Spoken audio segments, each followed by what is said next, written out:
या ठिकाणी मनोज दादा यांचं कालच्यापासून उपोषण चालू आहे आणि आज हा सुवर्ण क्षण आहे। मनोज दादा जरांगे पाटील साहेब यांनी हा ऐतिहासिक क्षण खेचून आणलेला आहे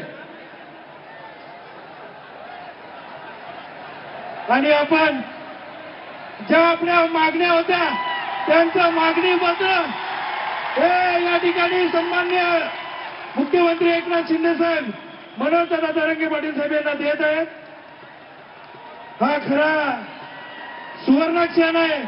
खऱ्या अर्थाने या दोन्ही मराठ्यांच्या नेत्यांनी शपथ घेतली होती मराठ्यांना न्याय मिळवून देणारच आणि आज तो शपथ पूर्ण झालेली आहे। सर्वांनी जोरदार टाळ्यांनी या मराठ्यांच्या क्रांतिकारक दोन नेत्यांचं या ठिकाणी मी सन्माननीय मुख्यमंत्री महोदयांना विनंती करतो, आपण मनोज दादा यांचं उपोषण सोडायचे, त्यांना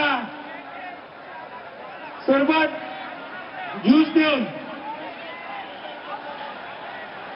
या ठिकाणी ऑरेंज ज्यूस देऊन महाराष्ट्राचे लाडके मुख्यमंत्री सन्माननीय एकनाथ शिंदे साहेब हे मनोज दादा जरांगे पाटील यांचं उपोषण सोडत आहेत।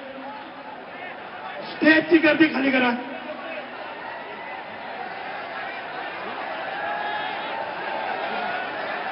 या ठिकाणी गर्दी खूप आहे सरकारी। या ठिकाणी एक ऐतिहासिक क्षण आहे आणि त्या ऐतिहासिक क्षणाचा या ठिकाणी सुरुवात होत आहे। जरांगे दादा यांचा या दोन्ही नेत्यांनी मराठ्यांना आरक्षण देणार हा शब्द खरा करून दाखवला आहे। जोरदार टाळीने आपण स्वागत करेल। छत्रपती शिवाजी महाराज की, धर्मवीर छत्रपती संभाजी महाराज की जय भवानी।